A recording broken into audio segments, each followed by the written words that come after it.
Thank you, Mr. Woodard, for getting us into those four lobes of the brain and then those very particular parts in the homunculus with the somatosensory cortex and the motor cortex. I'm actually starting this on this slide because I want everybody to be able to, one more time, take a look at this picture of the brain, get that picture in your brain. I want you to pay specific attention to the fact that we've got this left hemisphere, right hemisphere. There's a space in the middle. We're going to talk about what connects the two hemispheres here. So just keep that image in your mind as we continue to go along. Before we get into those hemispheres, though, I want to go back. I know I'm kind of on this etymology kick, but it helps a lot of people to remember different parts of the brain. So when we're talking about the limbic system, you might want to remember that the word limbic actually comes from the Latin that means borders or margins.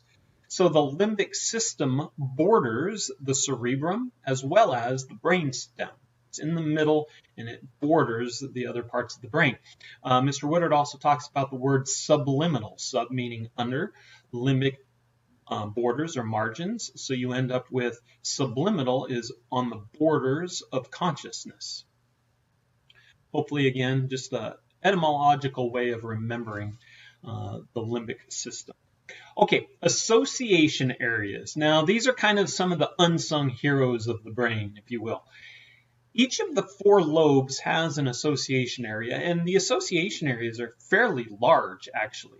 And they are responsible for associating information that's coming in and helping some of the more prominent parts of the brain and some of the more famous parts of the brain, if you will, to interpret. And you can see here it helps with the higher order thinking. So, for instance, I was just reading an article about how they're doing research on the visual association area and how that is tied into memory systems and associative memory. Mnemonic devices are a type of associative memory. We associate different things that we know, and then we come up with an interpretation based on those associations.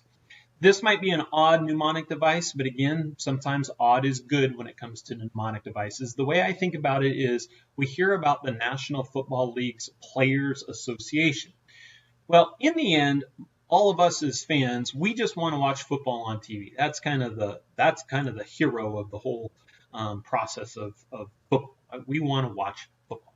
Well, but the Players Association has a lot of work to do before the games can actually be played. So especially this year with COVID, they had a lot of work to do in thinking about, okay, what do contracts look like? What does player safety look like? So they start to associate all of this different information behind the scenes.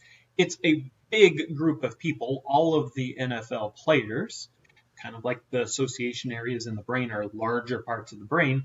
They're taking in a lot of information before they put that final product on the field.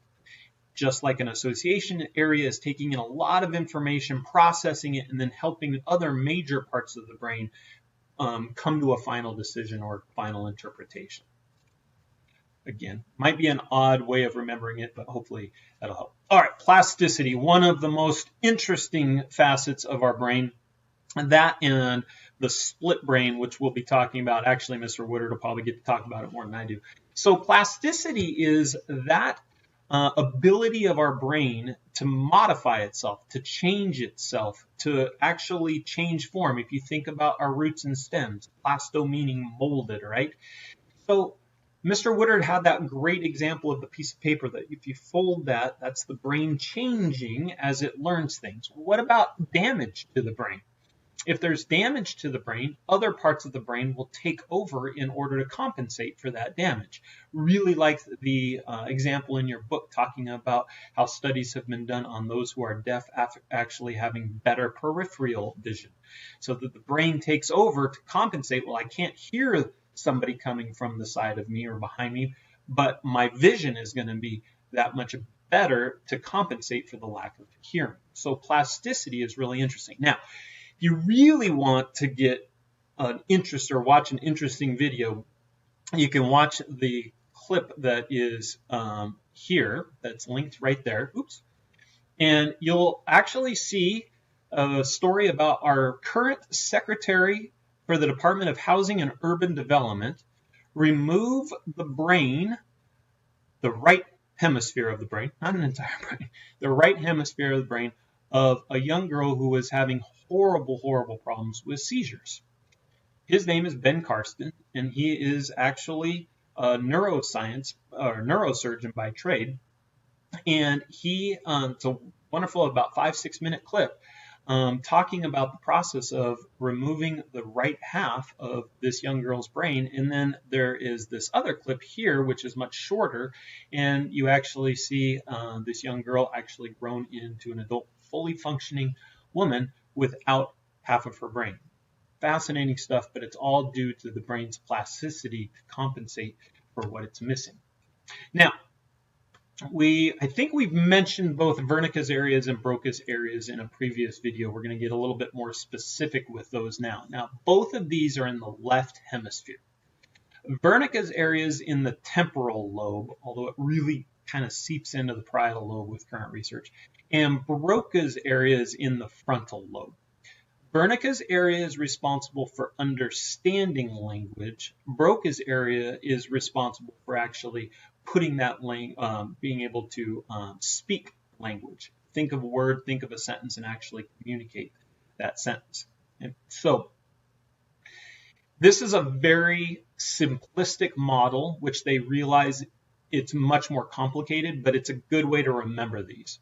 One of the early models that discussed how these two parts of the brain interact was that Wernicke's area in the temporal lobe. So if you hear somebody saying something to you, the temporal lobe, think it's kind of close to the ear, so you're hearing that information come in, and then it's processing what was being said to you.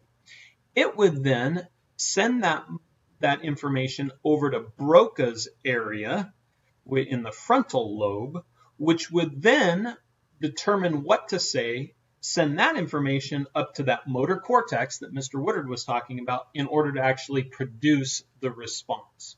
Now, again, that's very, very simplified. It's not that cut and dry at all, but it is a good way to remember the different parts of, or where Wernicke's area is, where Broca's area is, and what their function is. And so Broca's area responsible for speak, Wernicke's area more understanding language. Now, aphasia is the loss of speech due to damage to one of these areas or both of these areas. So there are specific aphasias. Wernicke's aphasia, and there's a video that you can watch. Wernicke's aphasia, somebody that has Wernicke's aphasia, they won't be able to speak clearly. Oftentimes, they might put a word into a sentence that is clear. They'll say book in the middle of a sentence that has absolutely nothing to do with books. They will speak neologisms. They make up words. Now, they can speak in full sentences to themselves, but it will make absolutely no sense to somebody who is listening to them. And again, there are good videos on YouTube to see people with Wernicke's aphasia trying to communicate. Broca's aphasia, folks with Broca's aphasia oftentimes know what to say, but they can't quite find the words to say it. So you might ask somebody with Broca's aphasia, what did you do over the holiday break? And they'll hesitate and they'll think and they'll try to pull words, and then all of a sudden they'll just say certain words. They might say tree, presents, turkey. And so there's a lot of hesitation, and they'll just put different words out there, but they won't be able to say, well, right after we decorated the tree and opened presents, we decided to eat some turkey. They won't be able to do that. They'll just get bits and pieces in because they can't formulate the words. And again, YouTube videos, very interesting to watch that.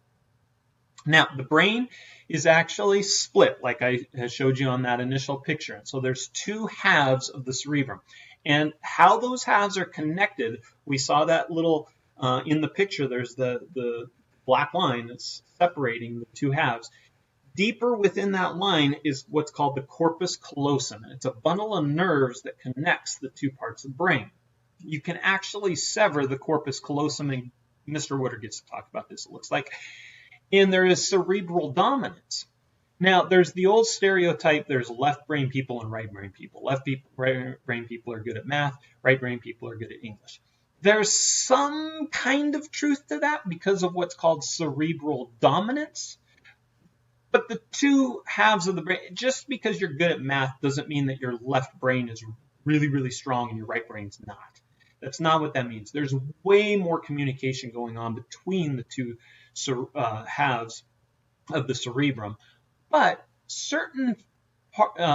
there are certain dominances, certain things that the left half of the brain is better at than the right half of the brain. I'm going to go ahead and stop there and let Mr. Woodard take over.